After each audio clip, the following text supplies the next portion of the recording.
giving us, through the Bhagavad Gita, guidance so that we can live a happy life. Now, everybody wants to be happy, am I right? You can go to any part of the world and you will find that everybody is looking for happiness. When you were in India, you were looking for happiness. Now that you've come to America, you're still looking for happiness. But it doesn't matter how hard you try, there is no real happiness in the material world. In the material world, it doesn't matter where you live, there is nothing but misery. Prabhupada came to America in 1967, and around 1971, Prabhupada was once giving a press conference in America. And at that time, America was at the height of its power. Very big, real superpower. Now it is just on paper. And India at that time was on the bottom of the ladder. The economic conditions were nowhere near what it is now.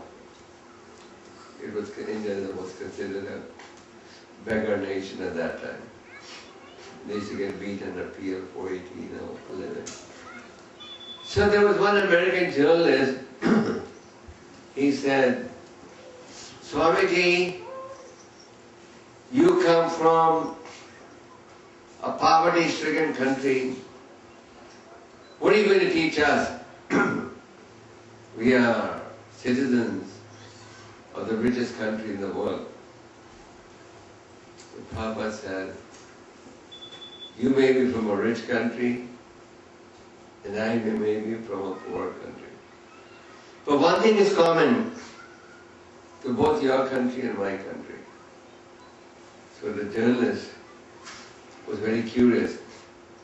What could be common between a rich country like America and a poor country like India? So Swamiji, what's common between America and India? And Swamiji said, the death rate in both the countries is 100%. So the man was stunned. So the miseries are there. Doesn't matter whether you come to America, whether you're born in America, India, or any part of the world. So Krishna is telling us, get out of this material world. Just like in every area we need guidance, we also need guidance how to achieve the goal of life. And that guidance is there in the Bhagavad Gita. So Krishna is saying, this knowledge is a king of education.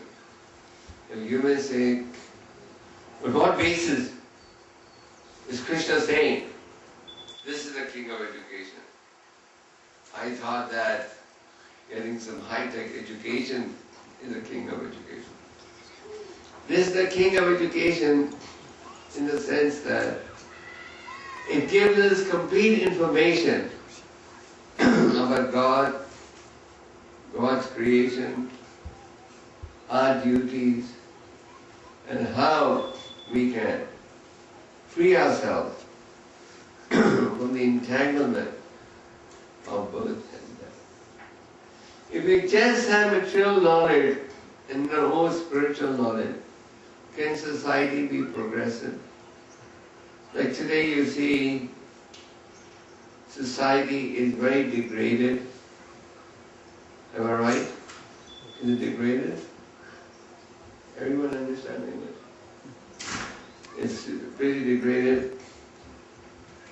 Everything evil is on the increase. Why? There are so many colleges, universities all over the world, and there are more engineers coming, there are more educated people today than ever before. But because people are not getting exposed to spiritual education, they're not getting spiritual education, society is unpeaceful. You may have 1 0 and then you may add on 100 zeros. What will the total be? But if you add the 1, then the zeros will become meaningful. 10 or 100, 1,000, 100,000. So similarly, without spirituality, this human life is considered a failure. The scriptures explain that Mena Hina Pashupi Samana. Without religion, human life is what? A failure. So this knowledge of Bhagavad Gita should be cultivated from a young age. There was a great sage called Prahlad Maharaj. Prahlad Maharaj received spiritual instructions when he was in the womb of his mother from the great sage Narada Muni. So Prahlad Maharaj has stated in the 7th canto, Pramana Ashar Pragya. You must start cultivating spiritual knowledge from the age of 5. As parents, it becomes our duty to educate these children also in the higher values of life, to make them understand what is the real mission in life and how that real mission in life can be achieved. These days, we let our children sit down in front of the television for hours and hours. They say that children today are really being cultivated by the tube. You know what's a tube? In London they call the metro the tube, but in other like in America we call it the metro, underground trains. In England they call it a tube. But there's another meaning of the tube, which refers to the television. So if we just expose, let our children, etc., get exposed to TV, you'll find they'll grow up with bad habits.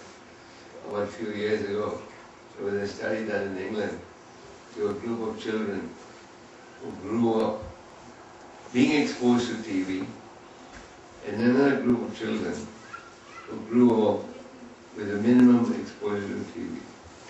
And they found that those who grew up with exposure to TV had developed far deeper bad habits and criminal habits than those who were not exposed to television.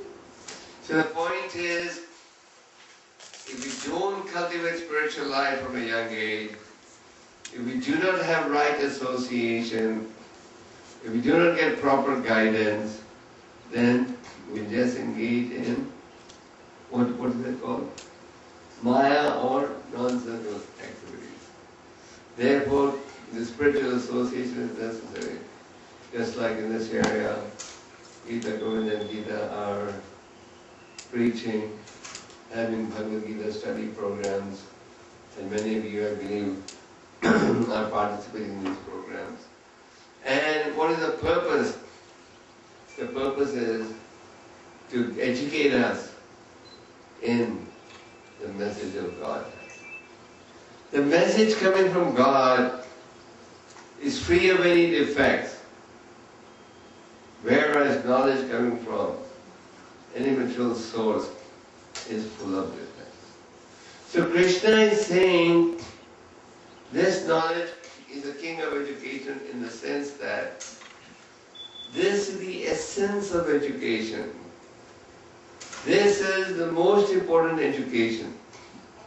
Sometimes people think, if I follow Bhagavad Gita, if I take the spiritual life, then I'll become a misfit in society. Then I won't be able to study, I won't be able to work, I won't be able to do my business, and what will I do then? So they don't approach the Bhagavad Gita, even though they have a chance to stay away from it. But if you study the Bhagavad Gita and practice it, you will find that you will have a real sense of direction. You will be able to achieve real peace, and you will eventually be able to develop We have this loving propensity, is that right? And when we don't place it properly, we place it where? What do people keep at home? Cats and dogs. At one time people only kept dogs, but now